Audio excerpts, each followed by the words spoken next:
is hy nou? Goeiemôre julle. Dit is heerlik om so te kan saam wees.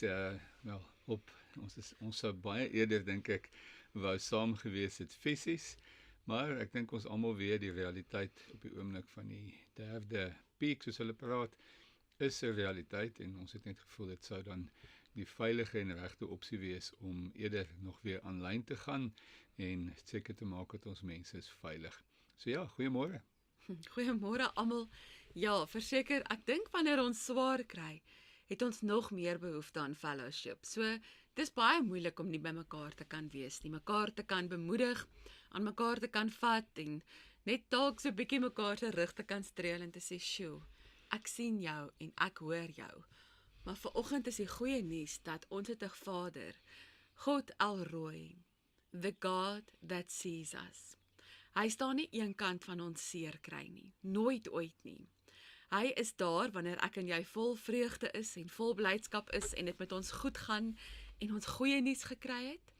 Maar hy is ook in die diep donkerte van ons valleie wanneer dit swaar is en wanneer daar dood is en wanneer daar verlies is. Ja, goeiemôre weer eens. Kom ons sê dan net eers gou goeiemôre. Ek sien Santi is daar. As jy welkom om vir ons môre te sê, dan kan ons jou groet. Weet ons wie is ook sommer aanlyn. Rosa, baie dankie tannie Rosa, altyd so getrou. Dompie, is lekker om jou weer te sien. Jan Hendrik natuurlik, goed om daar te wees. So baie welkom. Gee vir ons klank reg is en alles reg is. Ja, gee vir ons so 'n thumbs up of 'n hallo en dan weet ons julle is daar. Dis nou maar in elk geval Harvester tradisie dat ons besigheid wanneer ons fisies bymekaar kom nooit lekker op tyd begin nie, want ons groet mos eers mekaar en kuier. En dan lei die klok gewoonlik so daar by die orkes waar ons begin dan saam die Here loof en prys. So kom sê eens hallo. Dankie Santi, klank is reg. Johan, ag goed om jou daar te hê. Johan Jordaan, pastoor Johan Jordaan, great om jou by te hê Johan vanmôre. Wie is daar nog? Kom sê hallo. Dis goed om julle te groet.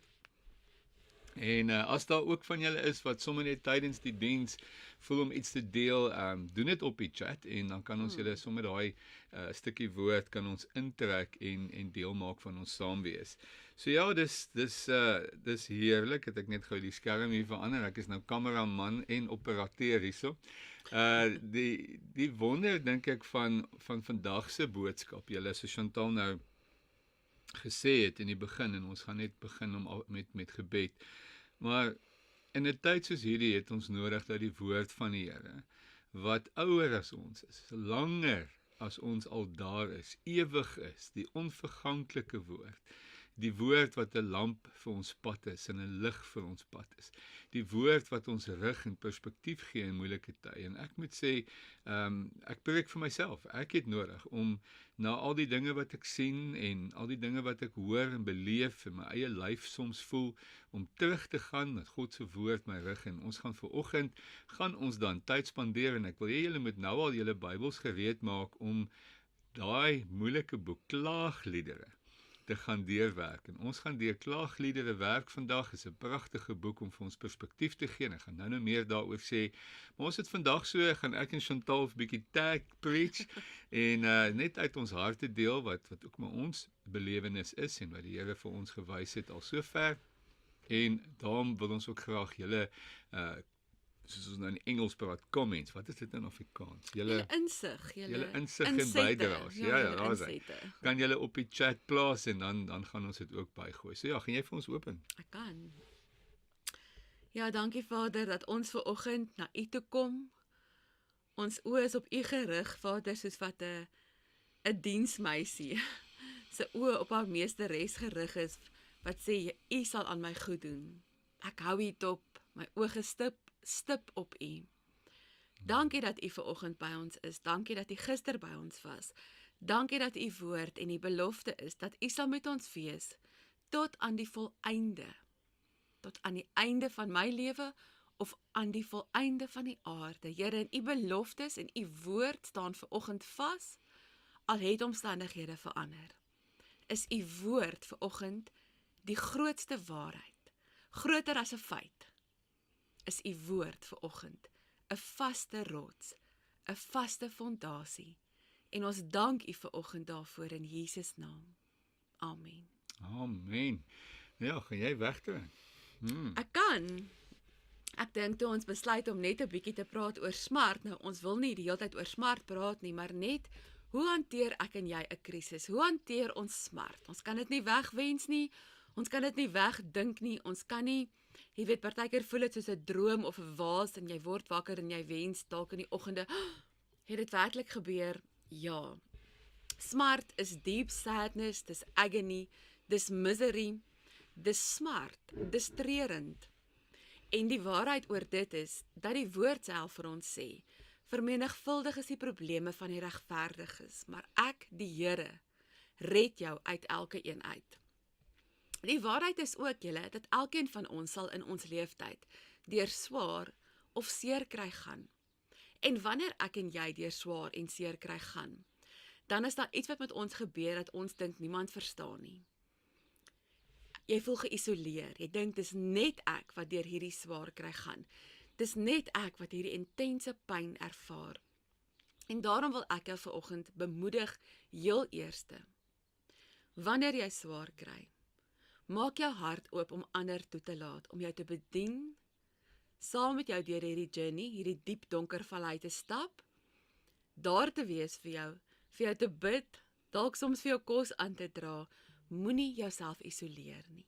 Moenie sê jy weet nie wat ek deurgaan nie. En dalk het iemand wat jou bedien nog nie die intense pyn of dalk die verlies ervaar wat jy voel nie.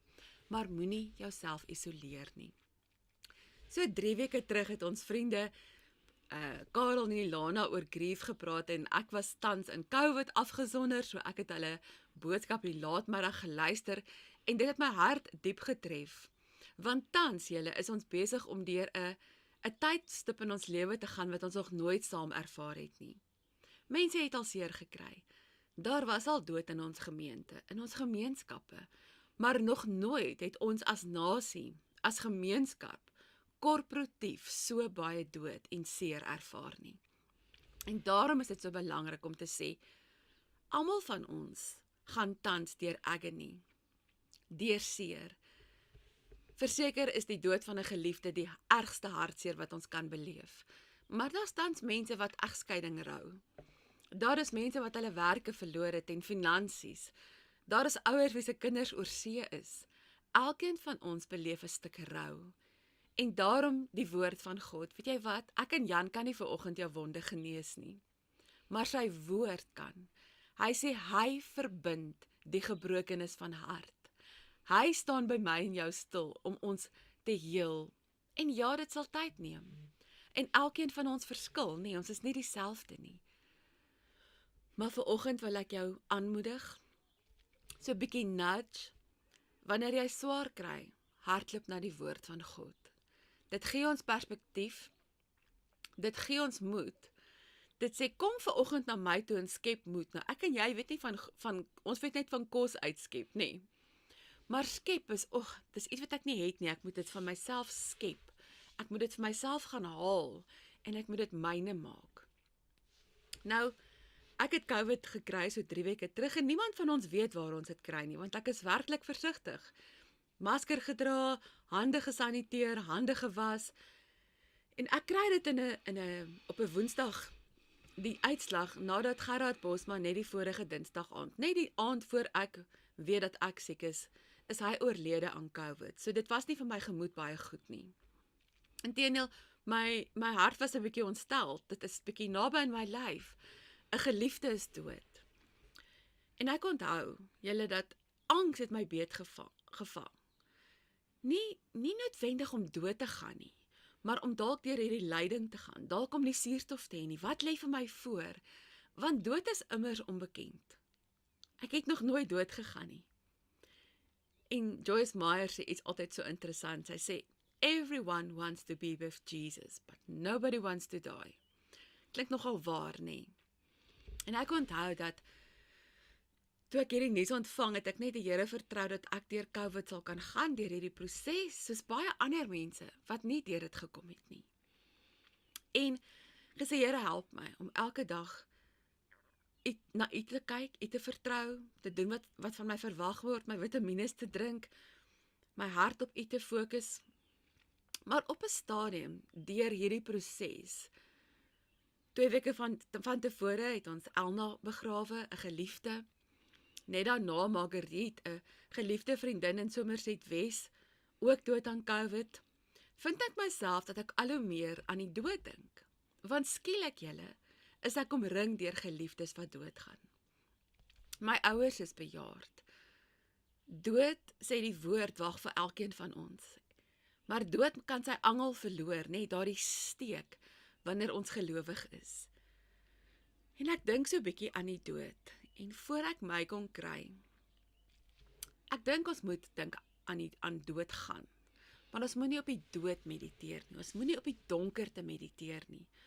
Ons moet op die hemel mediteer, daar waar Christus is, daar waar Jesus is, daar waar geliefdes al is wat my vooruit geloop het. Want God, ons Here, is nie in die donkerte nie. Hy's nie met die dooies nie, en ek sê dit vanoggend respekvol.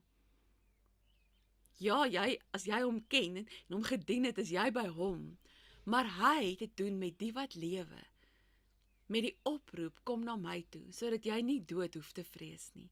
Kom na my toe, want dit is slegs 'n oorstap. Dis nie die einde vir gelowiges nie. Julle en ek raak 'n soort van benoud, en ek kry nie my gedagtes net weggeskeer van die donkerte nie. Nou iets van oppression wat ek vanoggend met ons wil deel, is dit het te doen met vrees. Wanneer vrees jou beet kry, dan kom hak hy aan jou. En hy kom hak aan jou, en later raak dit soos 'n donker, ek sê vir Jan, onthou julle in die ou dae, toe hulle van ons foto's geneem het, hulle sulke swart doeke oor die kameras gegooi. Dit is soos 'n daai diep, swaar, donker cloak wat iemand oor jou gooi. En jy weet nie mooi hoe om hom te lig en hoe om weg te loop van hom nie. En oppression is dit. It's the absence of the truth. Die feit is, ek het COVID gehad. Maar die groter waarheid oor dit is, dat Christus by my is, by my was. Dis waarheid. Waarheid is nie weggeneem van 'n feit nie. 'n Feit is reël. Maar die grootste waarheid was, dat die Here saam met my is, by my is, deur elke swaar, deur elke sukkel. En wat Veer doen, is hy maak dat Christus se woord absent raak. Want die vrees, onthou sy perfekte liefde, verdryf alle vrees. En hoe meer jy na vrees kyk, sonder dat jy wil, sonder dat jy bewus word daarvan, hoe minder raak God se woord in jou lewe, op daai oomblik in jou gedagtes. You are void of God's presence vir 'n oomblik, want jy glo 'n ander realiteit as God se woord. So ek wil vandag vir jou bemoedig. Ek praat met myself. Wanneer ons swaar kry, dink net vir 'n oomblik aan dit. Moet ons treur saam met die wat treur? Die woord van God sê so. Ons huil saam met die wat huil, en ons is bly saam met die wat bly. Ons bemoedig mekaar, en ons bid vir mekaar, en ons stuur vir mekaar woord. Maar daar's niks soos die woord van God, wat 'n entry point in jou hart kan hê, en vir jou lig bring, wanneer jy angstig raak, en bang raak, en benoud raak nie. Jy kan ook iemand vra om vir jou te bid, dat daardie geloof na jou sal terugkeer. Dit is so belangrik, om perspektief te hê, wanneer ek en jy swaar kry. En weet jy, soms, dan hoor jy die stem van 'n geliefde, en hulle bring vir jou perspektief, maar God se woord is die waarheid. God se woord bring genesing, dit bring perspektief, dit maak ons kalm, wanneer die storm om ons voed. Want julle, dit is 'n storm wanneer ons swaar kry. 'n Storm in jou emosies. Moenie die diep donkerte van hierdie siekte, van COVID, misjudge nie. En ek sê altyd dit. Waar daar siekte is, en dood is, en donkerte is, waar daar trauma is, sal jy altyd die werke van Satan kry, want hy is in die donkerte. Hy het met die lig niks te doen nie. So ek wil vir jou 2 verse lees, Psalm 34 vers 18. If your heart is broken, you will find God right there. As jou hart vanoggend seer is, staan God nie buitekant jou seer nie. En dalk het jy gebid dat jou geliefde genees word. Dalk het jy gebid en regtig vertrou dat die uitkoms anders gaan wees. En vanoggend het jy dalk so 'n bietjie 'n teleurstelling in die Here, in die besluit wat hy geneem het. Maar ek wil vanoggend vir jou sê, hy staan nie eenkant van ons seer nie. Hy is reg by ons. If your heart is broken, you will find God right there. If you're kicked in the gut, he'll help you catch your breath again. Die COVID-siekte is nogal iets van asem, né? As dit voel vanoggend of jy nie asem het nie. Jy is so vasgevang in seer. Reik uit na God, want hy is naby jou. Hy is by jou. Hy is die Here wat ons genees. Hy is die een wat saam met ons is. Johannes 16:33 sê: Ek sê hierdie dinge vir julle, sodat julle in my rus en my vrede kan vind. Hy praat met ons. Hy praat met jou vanoggend, sodat jy in hom rus en vrede kan vind, selfs vanoggend in moeilike omstandighede. In hierdie wêreld sal julle swaar kry beleef, maar skep moed. Kom skep so 'n bietjie moed by hom, by die God van hoop, die God van lewe. Want ek het hierdie wêreld reeds oorwin. Die Here is vanoggend naby ons en lees gerus Psalm 103 wat so mooi praat oor the benefits of God. Die voordele om hom te dien. Dat hy naby ons is, dat hy ons red, dat hy ons genees, ook ons gebroke harte, dat hy ons al ons sonde vergewe en dat hy vanoggend naby ons is om ons te genees van trauma. Dis al wat ek eers gaan sê, ek gaan later nog so 'n bietjie bytag as Jan eers klaar gepraat het. Ja, toe, baie dankie Chantal, ek dink dit is so baie relevant wat ons vanoggend hoor en dit praat met ons, nê. Nou ek wil julle vat na klaagliedere, nou net om vir julle so 'n bietjie perspektief te gee. Ek het, soos ek maar altyd doen, is lief om te lees en probeer antwoorde soek in die breër liggaam van die Here en ek is so dankbaar vir die genialiteit van God in sy liggaam. En terwyl ek so lees en ek begin altyd 'n soektog oor wat sê God se woord oor sekere goed. Ons kan nou gaan van sielkundiges leer en ons het ook waarde en waardevolle inligting vir ons te gee, maar ek wil by die woord begin. En ek ontdek toe nou hierdie boekie wat handel oor waar ek nou gaan praat en dit is oor die liturgie van klaagliedere. En ek het dit nog nooit so gelees nie, dit is 'n liturgie, dit was gelees vir 70 jaar, 2 keer 'n jaar, het die verspreide of dan nou die vervolgde Jode, wat nadat die Galdeërs, die Babiloniërs, die stad Jerusalem verwoes het, het hulle hierdie gedeelte, die hele klaagliedere, dis 5 gedigte, dit word ook elke versie begin met 'n letter van die Hebreëse alfabet. En dis 'n gedig, dis 'n beruiming van mense se leed, pyn en smart. Maar ek wil julle nou eers neem hier na 'n gedeelte toe in julle Bybels en ek gaan dit nou vir julle gou hier oopmaak. Dis nou as ek dit nou mooi hier daar sy oop kry. En kom ons begin saam lees hier in 2 Konings. En dat ek net myself geweer 'n bietjie beter in die prentjie kry. En daar is ek. Nou, in hierdie gedeelte, julle, dit is net so, as jy dit nou net mooi moet gaan lees, waar hy sê, Sedekia was 21 jaar oud, en hy het nie gedoen wat die wil van die Here is, hy het verkeerd gedoen, in die oë van die Here. En dan staan daar, en daarom het die Here in sy toorn, die inwoners van Jerusalem en Juda finaal voor hom weggevee, en hulle in ballingskap gestuur. Dan in vers 25 of hoofstuk 25 van 2 Konings, dan sê hy, en hulle die stadkamp opgeslaan en beleerwalle teen die mure opgehoop, Jerusalem is beleer tot in die 11de jaar van koning Sedekia se bewind. En dit is interessant, daar was 3 belerings van Babylonië en elke keer was die een geveg of oorlogsgeveg groter as die volgende en met nog meer verwoesting is gesaai. En julle gaan dit nou hier lees. Hy sê in die stad was die hongersnood en die stad was baie erg. In verder in vers 7, en julle kan dit nou later in meer detail lees, ek spring nou so vinnig hieroor, sê die koning van Babel het al sy seuns, dit is nou die koning Sedekia, hy het sy kinders, sy seuns voor hom doodgemaak. Daarna het hulle sy oë uitgesteek en hom met brons ketTINGs geboei en na Babel toe weggeneem. Dan praat hy verder, julle, dis traumaties, dis verskriklik om dit net te kan sien. En dan sê hy, in die tempel van die Here, die koninklike paleis, het al die huise en al die belangrike geboue in Jerusalem is afgebrand. So die hele Jerusalem, die tempel ook, is later afgebrand. Die mense wat in die stad agtergebly het, en dis wat in hierdie 3 belerings gebeur het, is dat die rykste, die sterkste jong manne van Israel en die leiers, is weggeneem na Babylonië toe, dis waar ons die Daniël verhale ken, en van sy 3 vriende, en die roem van die Jodendom is in ballingskap weggeneem. Hulle name is verander. In Daniël se geval, omdat hy Enoch in die koningshuis was, is geontman. Sy manlikheid is van hom af weggeneem en hy sal nooit kan kinders hê nie. Hy sal nooit kan trou nie.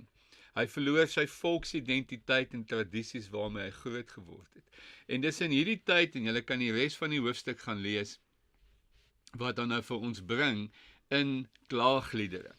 Nou, as jy klaagliedere begin lees, en daar's 3 goed wat ek wil julle moet iewers neerskryf as julle notas neem, en ek het vanoggend nie notas hieroor nie, want ek so in die woord wil tyd spandeer en daaroor praat, so werk saam met my in die skrif, en ek wil ook julle moet asseblief vanmiddag deur die hele boek klaagliedere lees, en dat die woord self jou bedien, soos wat die Heilige Gees die woord in jou hart gaan lewendig maak. Maar as ons dan nou klaagliedere gaan sien, gaan julle 3 temas onderskei. En ek het dit so hier en daar onderstreep, en ek gaan nou deur dit werk, maar ek gaan nie al die tyd hê om alles te doen nie, maar die 3 temas is trane, jou woorde, of dan jou praat, en derdens tyd. Nou as ons mooi oor dit dink, en ons dink aan smart en leed, en ons dink oor die rouproses van om iemand te verloor, sal enige sielkundige eers vir jou sê, dit is nodig dat jy moet huil.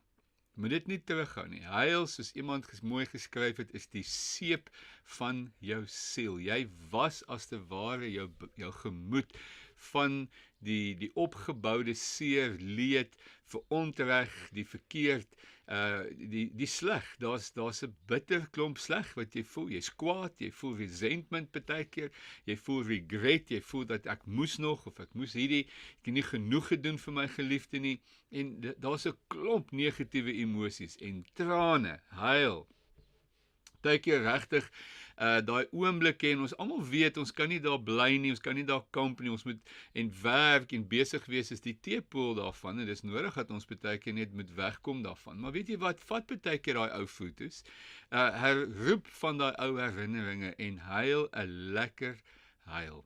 Daai huil is vir jou goed. Baie mense worstel natuurlik om te kan huil. En dis weer 'n ander terapeutiese pad om by daai triggers uit te kom wat daai trane kan losmaak. Maar julle, die omvang van wat in Jerusalem gebeur het, is katastrofies. Dis 500 keer erger as wat ons nou beleef. Onthou, die Joodse volk is ontneem van sy episenter. Hy is ontneem van sy tradisies, sy 7 feeste wat jaarliks gevier is in Jerusalem, die tradisies, onthou, dis feeste, dis samekomste, dis lekker soos wat ons nou mis om saam te wees, ons lekker kerk wees, ons rou dit, want ons het iets van ons kerk wees verloor, en ons samesyn verloor wat ons nie kan vier nie. Dan die fisiese leed, die kos is op, en as julle gaan nou die klaagliedere lees, oor die tweede aspek, naamlik jou woorde, dan sien julle daar's niks uitgelaat nie. Jy sien, in Christendom is daai idee, ons moet maar net maak asof daar niks gebeur het nie. Ons moet maar net aangaan asof niks is erg nie. Maar julle sal gaan lees dat hier absolute verskriklike dinge gebeur. Klaagliedere is baie eksplisiet en implisiet in sy woorde om te sê presies hoeveel mense is dood, hoeveel mense het wat op die rykste paleise gewoon het, is nou op die ashope en met kos en by mekaar kry.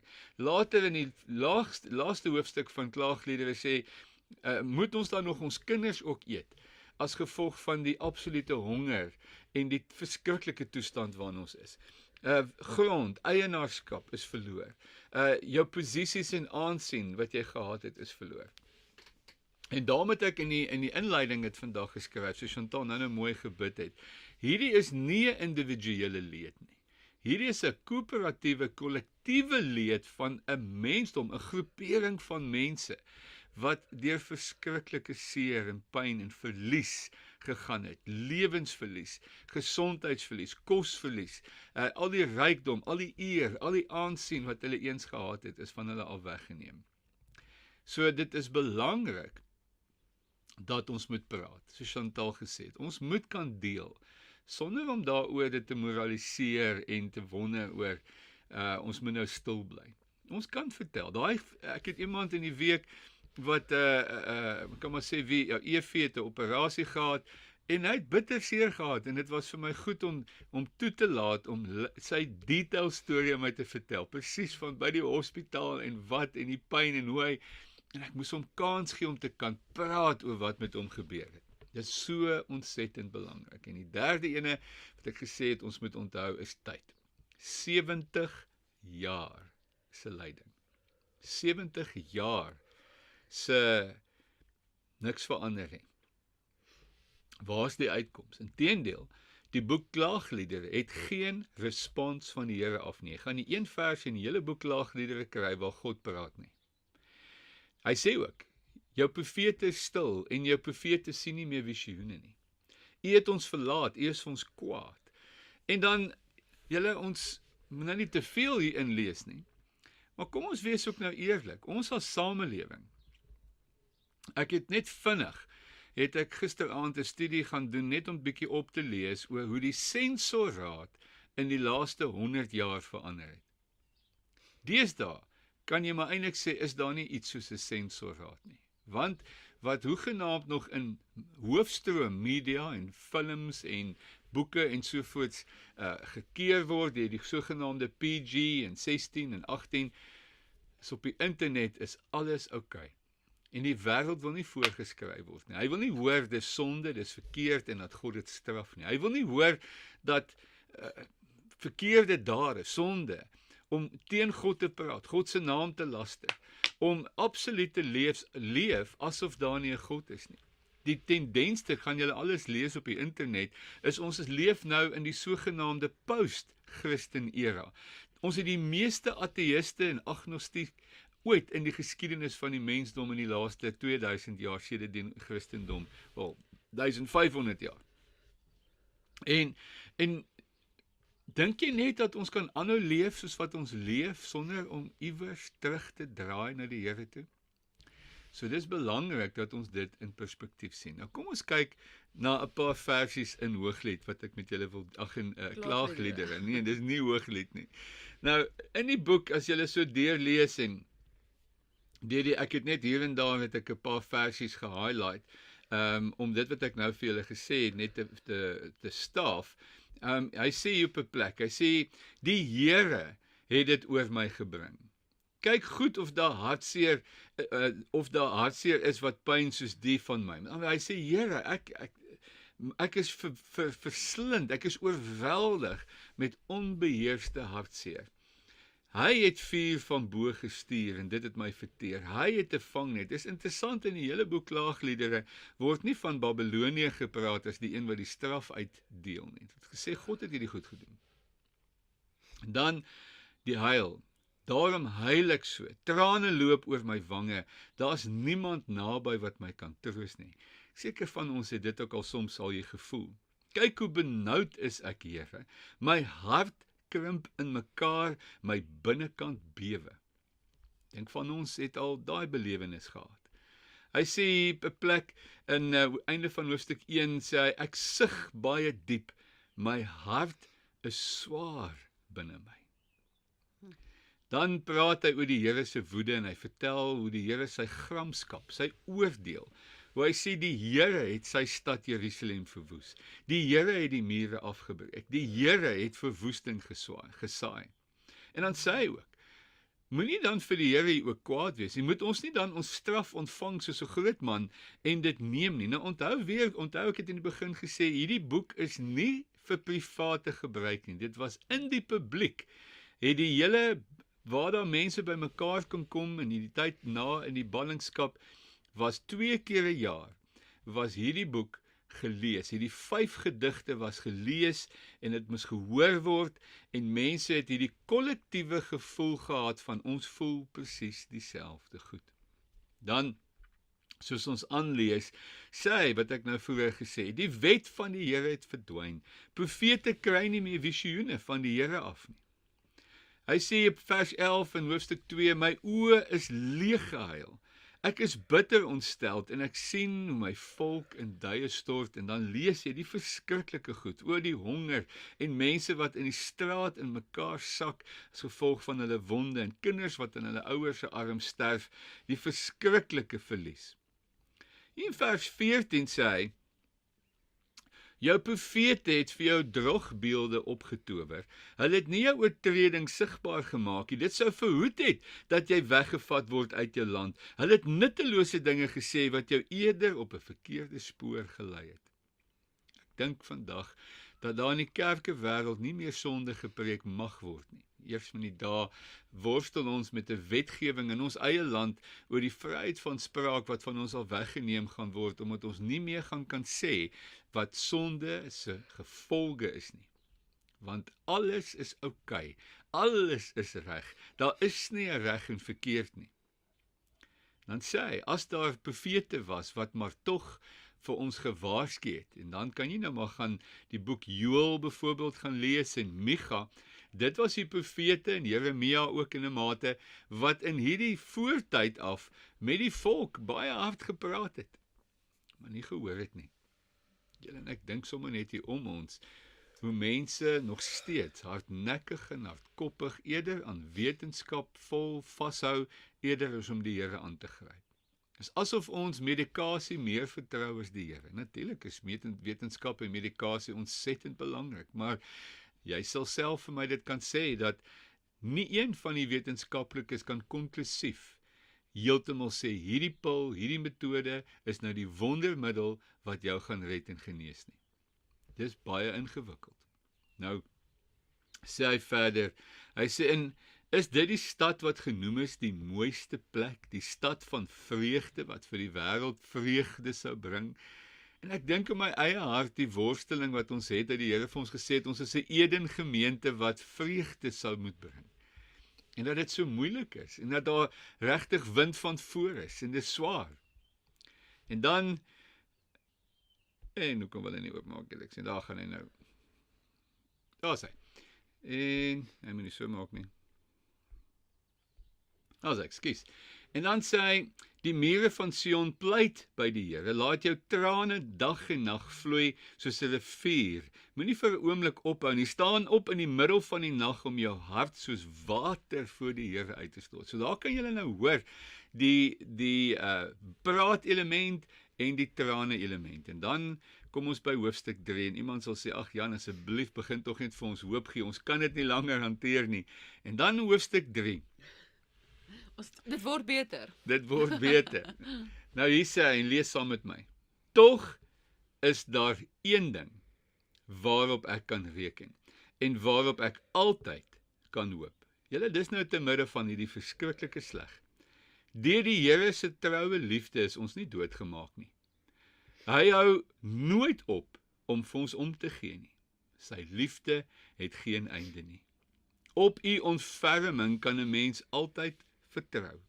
Dit is elke oggend nuut. Ek sê vir myself, my lewe behoort aan die Here. Ek kan op hom vertrou. Die Here is goed vir hom wat hoop op hom en vra vir hy wat wil hê. Dit is goed om geduldig te wag totdat die Here ons red. Te leer om geduldig vir die Here te wag, 70 jaar. 'n Persoon moet geduldig sit en wag totdat die Here aandag aan hom gee. Daar is hoop vir hom as hy stil bly. Hy moet maar as sy ander wang draai wanneer hulle hom beledig. Die Here laat 'n mens nie vir altyd eenkant staan nie. Hy bring wel hartseer, maar hy het ook medelee, omdat sy troue liefde so groot is. Hy wil nie hê dat mense moet seer kry nie. of dat hulle hartseer word nie. Die Here sien dit raak as gevangenes mishandel word. Hy sien raak wanneer mense voor die Allerhoogste. Hy sien hoe mense in die hof onbillik behandel word. Dink aan iets wat onlangs hier gebeur het in ons gemeente. Al dink hulle dit en hulle sien dit nie. Kan daar iets gebeur as die Here dit nie toelaat nie?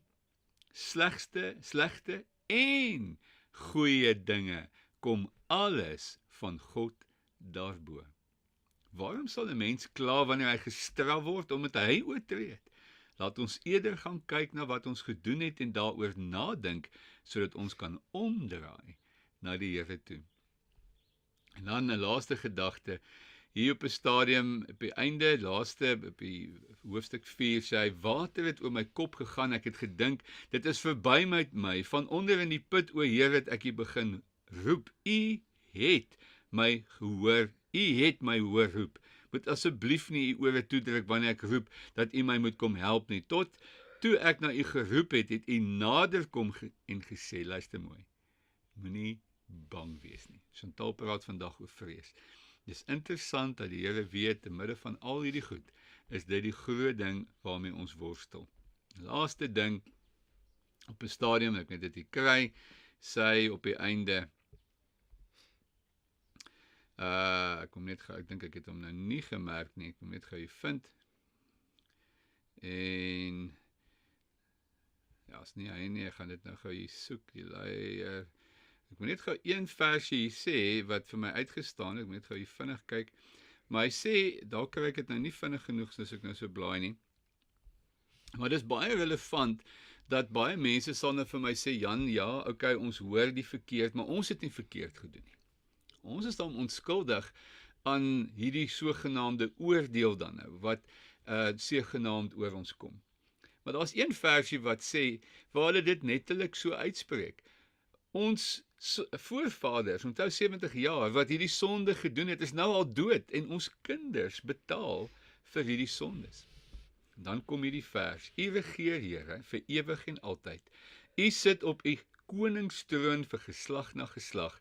Lei ons terug na U toe, Here, sodat ons by U kan terugkom. Maak ons lewe weer soos dit vroeër was. Nou, julle, ek wil vir Chantal net daar weer in die skerm bring.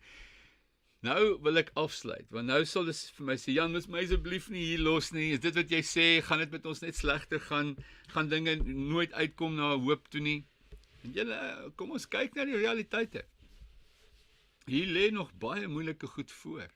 Die effek op die ekonomie begin ons regtig nou eers voel en sien. Maar hier is nou 'n ander storie. Die Daniël in Babylon storie.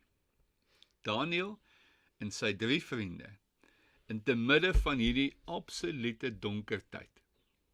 Julle ken Daniël se verhaal. Hoe hy hom nie laat intimideer het om die kos van die koning te eet nie, en hoe hy gehou het by heiligheid en reg.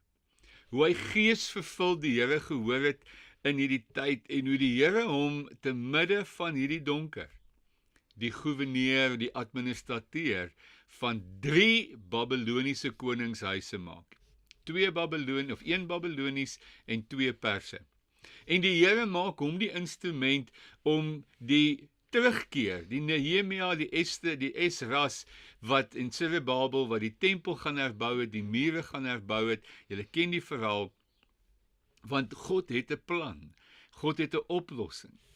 En die uitdaging, wat ons nou vir onsself moet uitmaak te midde van hierdie tyd, ja, ons rou, en ons moet daaroor praat, ja, ons huil, want om 'n geliefde te verloor, is seer. En ja, ons moet dit so 'n bietjie tyd gee. Inteendeel, die sielkundige sal vir jou sê dat 'n routyd van 'n geliefde neem 18 maande om werklik deur daai emosies te werk. En as jy al 'n kind verloor het, sal jy met my saamstem dat baie ouers sal sê dat 15, 10, 20 jaar daarna nog steeds is die seer nog steeds so werklik, want ons het 'n geliefde verloor. Maar julle, Chantal het dit gesê, daar's die verlies van werk, verlies van inkomste, verlies van soveel ander dinge, wat ook met ons op die oomblik gebeur. sekere lekker voordele wat ons as ons dink aan ons kinders, en ons het onlangs 'n program daaroor gehad oor die trauma wat ons kinders beleef, want hulle kan nie aan sport meer deelneem soos gewoonlik nie. Hulle kan 'n klomp goed nie meer doen nie, en hoe dit hulle raak. So ons as samelewing is nie geïsoleer nie. Ons kinders, ons ou mense beleef 'n ander seer, want hulle beleef verwydering en sit in ouerhuise wat hulle nie kan praat en kommunikeer nie en vereensaam. Dis alles realiteite julle van wat ook met Israel gebeur het. Kollektief het hierdie hele groep mensdom, gemeenskap, in sy jongste tot sy oudste, sy leier tot die slaaf, almal is geaffekteer deur wat gebeur het. Maar die oplossing, die pad uit, is 'n Daniël-oplossing. Is om sout te wees in 'n Babiloniese tyd, om geesvervuld te wees in 'n tyd van negatief, in 'n tyd van manne wat se planne opraak, om by die Here te hoor. En om dan 'n stem te wees, 'n stem van leierskap, 'n stem van hoop, 'n stem van voorsiening, wat die Here uiteindelik gebruik in Nehemia, om in hierdie afbreek van 'n ou stelsel 'n nuwe orde te herstel. Julle weet waarvan ons deel is en gaan kyk, ek gaan nou iets daaroor wys op ons webtuiste, hoe daar alreeds in kerkgemeenskappe en geloofsgemeenskappe gepraat word oor die herbou van die mure. Ons was 'n week terug vir amper 3 ure op 'n program waar amper 180 kerkleiers in Suid-Afrika gepraat het oor hierdie tema. Hoe om te midde van hierdie enorme probleem die Here aan te gryp en te sê, dalk is dit tyd vir 'n nuwe ekonomie. Dalk is dit tyd vir 'n nuwe orde van hoe ons gemeenskapsontwikkeling doen. Dalk is dit 'n nuwe manier om meer betrokke te raak by mekaar se leed en pyn en nie meer in silo's te funksioneer nie. En ek is getuie vandag hoe die Here 'n Daniël storie en 'n Nehemia storie besig is om te skryf, nou terwyl ons nou praat. Gelukkig nie 70 jaar nie. Die Here is besig om te midde van die afbreek 'n geleentheid te gee. Maar moet ons nie vasgevang raak in die seer en die leed nie. Ons moet deur die leed werk, sodat ons kan gereed wees om deur die Here gebruik te word. Ja, en ek dink 'n gebed wat ek en jy gereeld vir onsself kan bid is, Lord, save me from destruction. Want weet jy, wanneer daar dood is, kan jy maklik deur destruction gaan. En dis amper onafwendbaar dat jou gedagtes soontoe gaan. Dat hierdie is die einde, ek weet nie hoe gaan ek hierdeur kom nie. En ek wil net vanoggend sê dat as jy 'n geliefde verloor het, wat seker een van die traumatiesste goed is dit nie God se straf vanoggend vir jou nie. Dis nie wat klaagliedere nou vir jou vanoggend vir ons sê nie. Dit sê nie, dit het al in eeue voor ons baie swaar gegaan, waar mense werklik gevoel het ver van God. Want wanneer jy deur trauma gaan, dan voel jy nie geliefd nie. Jy voel nie dat God jou liefhet nie. En dis hoekom ek vanoggend wil sê, die woord praat meer oor vrees as enige iets anders. En hoekom sal God dit highlight? Hy ken die taktiek van die vyand. Vrees, verwyder ons van God. Dit verwyder ons van hoop. Dit verwyder ons en dit brings destruction. Dit bring 'n hopeloosheid oor ons, dat God het my nie gehoor nie, hy het my nie lief nie. Daardie Bybel en daardie verse is vir iemand anders. Maar nou, juis in hierdie pandemie, is die beste wat ek en jy kan doen, om te sê, ek maak my saak reg met God. Dat sou destruction of death vir my kom. Ek weet waar ek is. Dat ek weet waar my heil is. Dat ek weet dat die Here, my God, naby my is. Dat ek nie eenkant is nie. Dat ek nie verwyder is nie. Ja. En daarom het ons mekaar nodig. Daarom het ons geliefdes nodig om ons op te rig en ons te omring met gelowiges wat sê, weet jy wat jy nou deurgaan is werklik swaar. Maar jy gaan nie deurkom. Die Here gaan jou help. Sy woord is, hy verbind ons wonde. Hy is naby die gebrokenes. En ek wil vir ons nog 'n vers lees. Psalm 62 vers 1. Truly my soul finds rest in God. My salvation comes from him alone. Mag jou siel rus vind by God. En dan wil ek net nog iets sê. In die week loer ons gou by Kobus in en hy het sy boetie Gerard verloor en ons vra hoe dit gaan en hoe gaan die rouproses en hy sê, weet jy, daar's sulke oomblikke wat ek diep verlang en dat ek hom mis. Maar ek gee myself net 'n oomblik, want ek kan nie daar gaan kamp nie, want dan sal rou my oorneem. En ek het bietjie daaroor gaan dink, want julle ons misgeliefdes, ons dink aan hulle en dis goed om dit te besoek, 'n foto, 'n oomblik en natuurlik moet jy dit onthou. Maar moenie te lank daar gaan kamp nie. Staan weer op, haal diep asem, gaan doen weer iets anders. Want liefde is ewig. Die liefde wat jy vir iemand het nie by sterfte gestop nie. Dit hou vir ewig aan. Ja, en ek dink dis by albei kante kamp, nê? Ons kan so weer in die plek van werkkamp dat ons glad nie met die hartseer wil deel nie, en dis net so sleg. En jy kan ook weer in die hartseer so kamp dat jy nie uit dit uitkom en in die werk kan raak nie. So dis 'n simbiose, 'n pad, 'n reis van genesing dat 'n ou nie vashak nie, maar dat jy jouself tyd gee om wel van tyd tot tyd te kan lekker huil oomblikke hê, praat oomblikke hê, tyd oomblikke hê en dan weer ons raak besig met die werk. En dis presies die paradoks. Klaagliedere is die huil, rou proses. Daniël is die werkproses. Dit is vir my so mooi hoe die twee mekaar komplementeer. Die een deel met ons emosies en die ander een deel met ons werk. Nou presies wat Chantal nou gesê het, is 'n Bybelse perspektief. Iemand bel my in die week en sê vir my uit New York is die vaksin nou verpligtend. Jy kan nie in 'n winkel ingaan as jy nie kan wys dat jy wel ingeënt is nie. En hy voel ongelukkig en hy voel kwaad en hy voel wat gaan ons nou doen en hoe gaan ons maak? En julle en ek besef maar deur die eeue het die Christendom die uiterste vervolging nog ooit gehad. In die Romeinse tyd was jy net geforseer om ingeënt te word nie. Jy was geforseer om die keiser te aanbid en om God te noem. En as jy dit nie gedoen het nie, het jy jou werk verloor en het jy jou sertifisering by die gilde of die klub, die werkgroepering verloor en dan het jy nie werk gehad nie. Jou eiendom is van jou af weggeneem. Dink aan die eerste Christene. En tog in daardie tyd sien ons dat nêrens in die Nuwe Testament word daar gesê dat die Christenkerk betoog het en die keiser aangeval het en hulle self beleer het om teen hierdie ding te probeer opstaan nie. Nee. Jesus vra, is jou saak reg met die Here? Presies dieselfde vraag. Is jou saak reg met die Here? Dis wat klaagliedere vra. Ons huil gaan verkeerd, hier's 'n klomp verkeerd aan die gang. Is jou saak reg met die Here? Ons wil te veel weet of ons ingeënt is of nie ingeënt is nie. Of dit geforseer is of nie geforseer is nie. Ons het ons werk verloor, het ons nie werk verloor nie. Is dit met ons goed of nie goed nie? Julle, dis goed wat alles tydelik en van verbygaande aard is jou saak met die Here reg. En ek onthou dat toe my pa dood geskiet is en vermoor is in Filippi en ek moet probeer sin maak oor net hoekom dit gebeur het. My pa se lewe is geneem. Is van hom weggevat, van 'n ander persoon, wat met watter motief ook al, by hom geld geroof het en hom vermoor het, koelbloedig. En ek onthou die predikant, wat my pa begrawe het uit Lukas 13 gepraat, en jy kan dit ook vinnig gaan lees, waar Jesus so half die Jerusalem lees. Hy sê, onthou julle nou die dag, het Pilatus se soldate 'n klomp mense vermoor en die slagting was so wreedaardig dat hulle die aanbidders wat besig in afgoderry om hulle gode te aanbid, die offers te bring, die bloed van die offers het met die bloed van die slagoffers gemeng.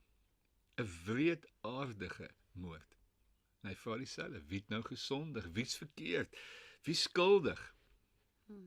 Hy sê nee, dit het gebeur sodat julle tot bekering kan kom. En dan haal Jesus 'n ander verhaal en hy sê, die toring van Siloam nou die dag het op 18 mense geval en hulle is dood. Wie het nou gesondig? Die mense van Jerusalem dan nou meer gesondig as? Nee, dit is wat julle tot bekering kom. En julle, dis my afsluiting, dis my woord, vir myself en vir waar ons in die gemeenskappe werk. Is jou saak reg met die Here? Maak en gebruik die geleentheid om met God reg te maak. Moet asseblief nie met my in 'n debat gaan oor straf en nie straf nie. Die straf van God is in Christus Jesus uitgegiet. En Jesus Christus het die straf en die vloek van die mens se sonde op hom geneem. En uit in Christus Jesus het hy ons kom vrymaak om werklik vry te wees. My vraag is,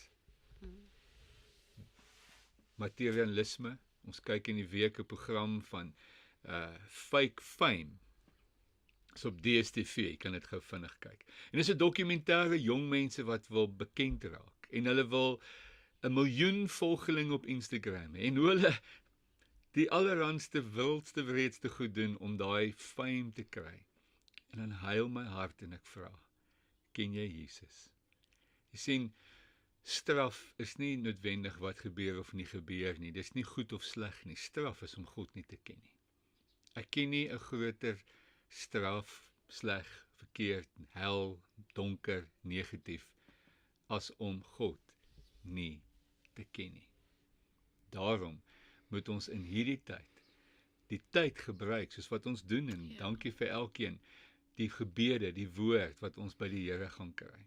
Jy gaan nou, soos julle elkeen weet, ons kan nie tweedehands geloof nou meer toepas nie. Jy kan nie op 'n ander man se geloof meer ry nie. Jy kan nie op die ou skrifversies wat almal aanstuur, werk of leef, as jy nie self by die Here gaan sit en met hom vrede maak nie. Jy moet uiteindelik in die Here jou krag kry vir elke liewe dag, en ja, elke liewe dag het sy eie uitdagings, en gister is ek saam met een van ons boere vir die eerste keer in 'n baie klomp maande weer gaan fietsry, en o aarde, ek is in my kanon in. Alles begin weer van voor af. En dan hoor ek hom sê, en hy bemoedig my, en hy sê, Jan, ons as boere het nog altyd baie moeilikheid. Ons het baie moeilikheid. Hy sê, maar iewers vertrou ek die Here dat hy my gaan red, maar ek los ook nie die redding in die Here nie. Ek vertrou dat hy my vandag sal lei om my vandag te red.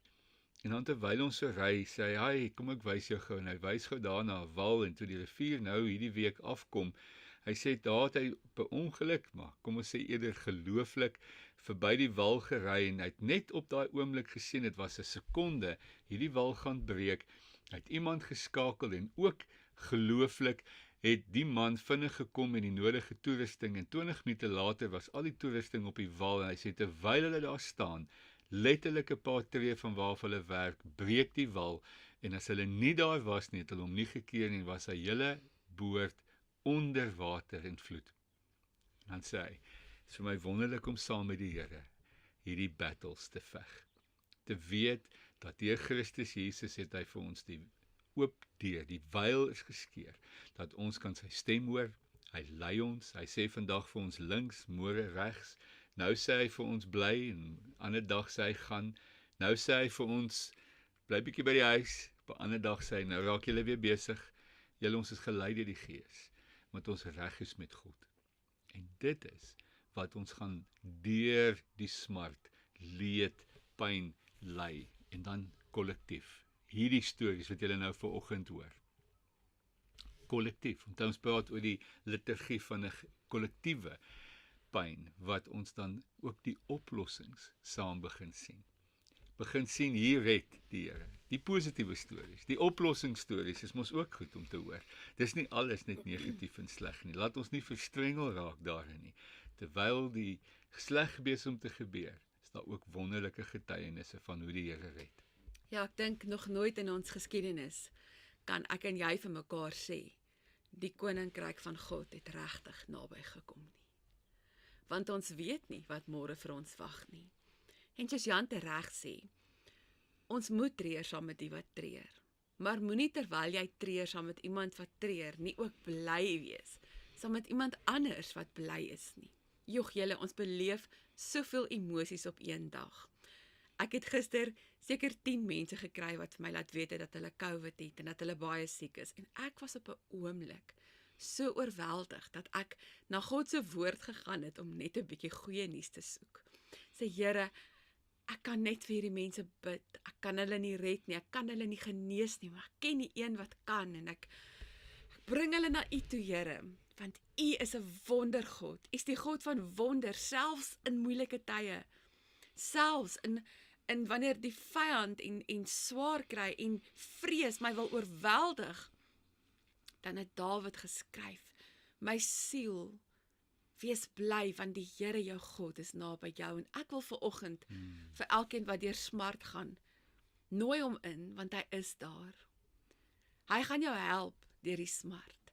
dit gaan nie in 'n oomblik weggaan nie. Dit gaan net draagliker word. Omdat hy ons smarte, ons grief, ons pyn, julle het hy gedra vir ons. Sodat ek en jy nie die intensiteit van dit hoef te dra nie. En ek wil jou vanoggend bemoedig, wanneer jy swaar kry, omring jou met gelowiges, omring jou met positiewe mense, omring jou met mense wat geloof spreek.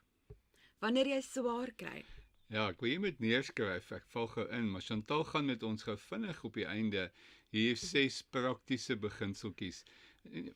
Doen dinge wat jou kan help om deur jou betrokke leed en pyn vanoggend te werk.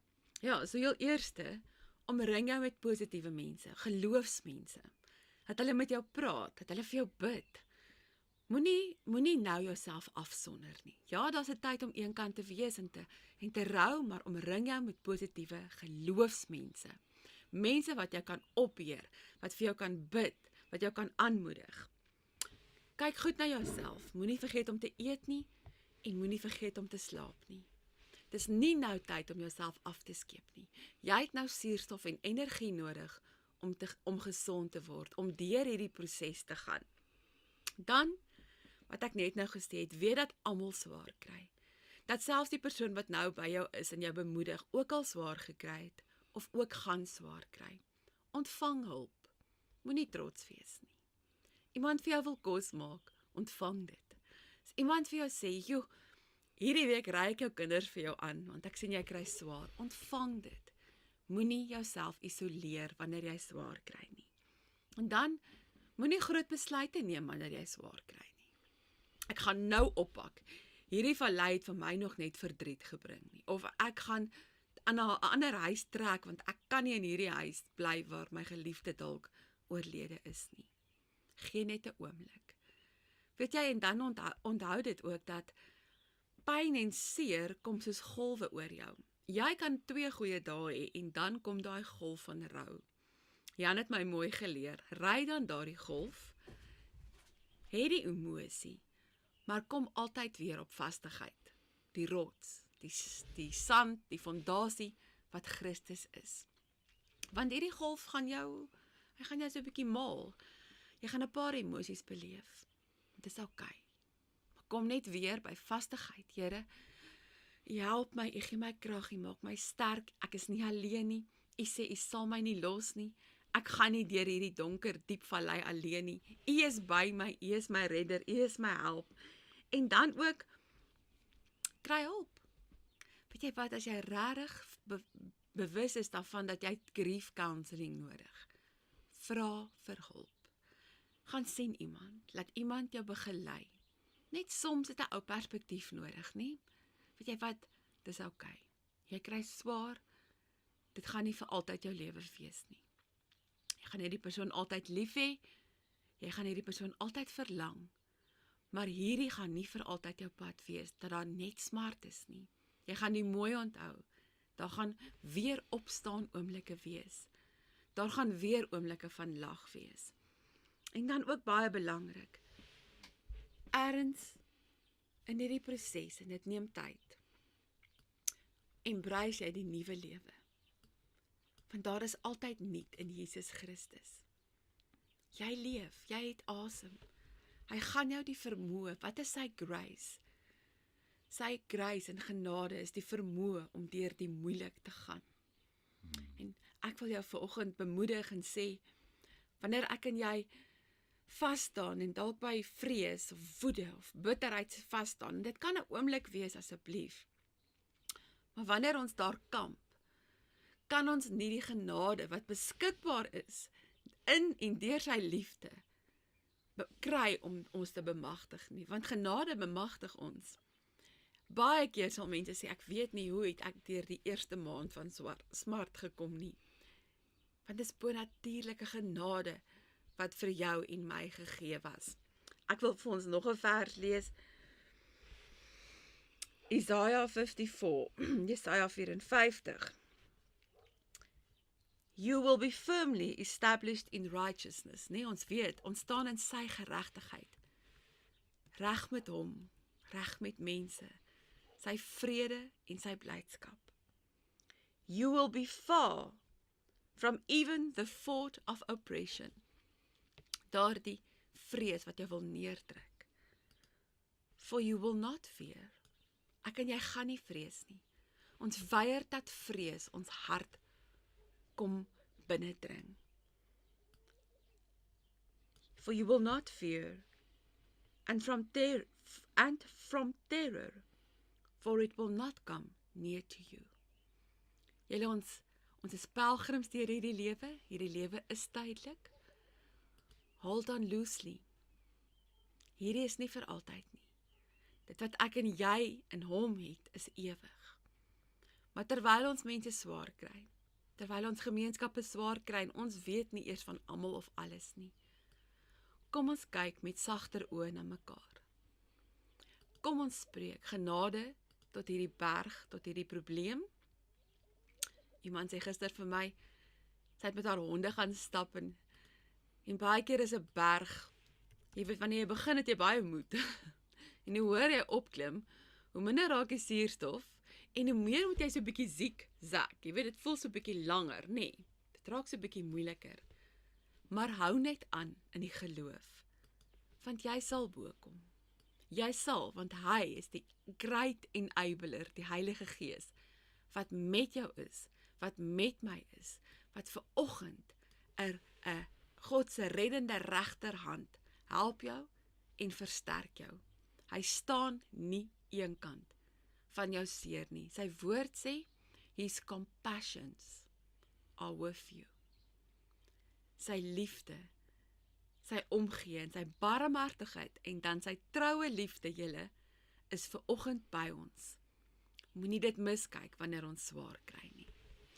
Ek het nou net daai skies het hy nou so groot oor die skerm kom, ek dink is so 'n belangrike vers wat Chantal nou gedeel het en ek het hom nou daar vir julle gepost in die Amplified vertaling. So dit is Jesaja 54 vers 14. Dis so 'n mooi woord om te memoriseer en om te onthou. Ja. Nou ons wil afsluit en ek wil vir julle net so iets wys ook op die internet waarmee ons besig is. Maar iets wat my die laaste tyd ontsettend bemoedig julle en wat vir my help, is dat hierdie goed wat Chantal nou gesê het met ons doen. En die moeilikheid met ons almal is dat jy weet byvoorbeeld jy moet water drink, maar jy kom nie by dit uit om water te drink nie. Maar tog as jy water drink is daar onmiddellike effek. Dan voel jy beter en jy kry.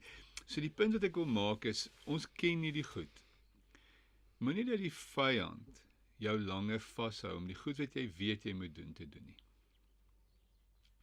Jy het amper nie nodig, hy sê ook, nee, die Nuwe Testament belofte is, niemand hoef julle eintlik te leer nie, die Heilige Gees leer jou. En julle die Heilige Gees praat met ons elkeen en wys ons en lei ons wat ons moet doen. En ek wil bid vir oggend, want dis wat ek in die Gees voel, is mense word so deur vrees vasgehou, dat dit ons vashou. Verlam. Dit maak ons is lam, ons kan nie beweeg nie, ons kry die goed wat ons moet doen, nie gedoen nie. En ek wil vir oggend bid, dat hierdie woord vir oggend vir jou perspektief gee. Ons is nie uitgevang nie. Hierdie goed het al oor en eeue gebeur, en die Here red. Hy's met ons. Ons hou in hom vas. So Vader, ek kom in die naam van Jesus, en ek roep vrymaking in die naam van Jesus. Ek bid Heilige Gees, waar ons of dit emosies is, en of dit sommer net gedagtewêreld is, of 'n idee is waarin ons vashou, of iets wat ons koppel hier in ons kop en ons kom nie los nie. Here, U maak ons vanoggend los om vloeibaar in genade te rivier, te vloei, te stream in, soos ons vanoggend stroom oor die tegnologie. Here, laat U ons stroom met die Heilige Gees. You let us stream with God.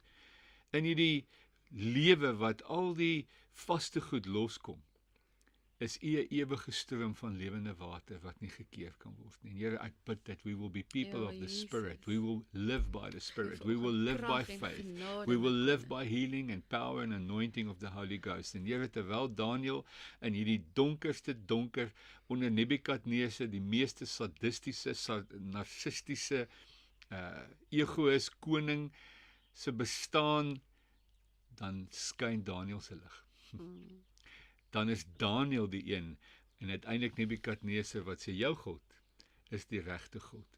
En Here, ek vertrou vanoggend terwyl ons so saam bid. Ja, Jesus. I pray for the vindication of the saints. Rabasanda, Here, ek bid vir die losmaak van beloftes wat oor ons lewe vasgemaak is. Here, ek bid vir die uitbreek van die Nehemias, die Esters, die Daniels, die leiers. Here, ons spreek al vir 2 jaar hieroor, dat U hierdie konings klaar opgerig het en 'n tyd is vir losmaking. Dis in 'n tyd van die afbreek waar die opbou begin. Dis in die tyd van verwoesting waar daar nuwe lewe is. Dis in selfs die tyd van dood waar daar nuwe lewe is. En U gee dit vanoggend in Jesus naam. Yes, Lord, we cannot avoid grief, but this morning, by your Spirit and by faith, we do not take the destruction that grief wants to bring over us. Here, ek dank U dat U kan sê, soos wat dit lente word in ons valleie, en hier is nog 'n paar koue dae, Here, spreek U 'n nuwe seisoen van hoop oor ons, selfs te midde van swaar kry, selfs te midde van grief. It will not cause us to destruct. Want Here, U is by ons. U is ons reddende regterhand. U staan by ons. U help ons. U het ons lief. Here, mag U saints, mag U gelowiges vanoggend weet hoe lief U hulle het. Yes, Lord. Mag ons vanoggend, Here, bely van vrees en bely van die snare, die trap van die vyand. Mag U ons oë vir dit oopmaak. Maar meer as dit, Here, laat U woord ons was van alle ongeregtigheid, van alle verkeerd. Mag ons in hierdie tyd van rou, Here, gewas word, skoon kom, Yes. nader aan U kom. Dit wat die vyand dink, hy beplan as vloek. Kom U en kom was U bruid. En kondig U 'n nuwe dag en 'n nuwe seisoen oor ons aan deur U Gees. Amen. Amen. En ek wil sommer net in die Gees ook, en daar's maar 'n ding dat mense sê, ja, in die tye van smart sien jy wie jou ware vriende is. En daar's 'n waarheid daarin. Maar mense gebruik dit ook om hulle offense en hulle seer weg te steek en isolasie te soek, om te verwyder, om verhoudinge te breek, om weg te stap van 'n omgeesirkel. 'n Omgeesirkel is nie 'n ontvangplek nie. Dis eers 'n geeplek. Dis in jou gee van liefde en verander omgee dat jy liefde ontvang. Amen. Skiet ons almal tekort. Julle, ons is almal so verskriklik besig en ons dra almal so verskriklik swaar dat selfs in ons liefde en omgee vir mekaar kom ons nie by almal uit nie. Antwoord ons nie al die boodskappe nie. Kan ons by alles uitkom nie. Kan ons nie vir die een gaan help wie ons wil help nie.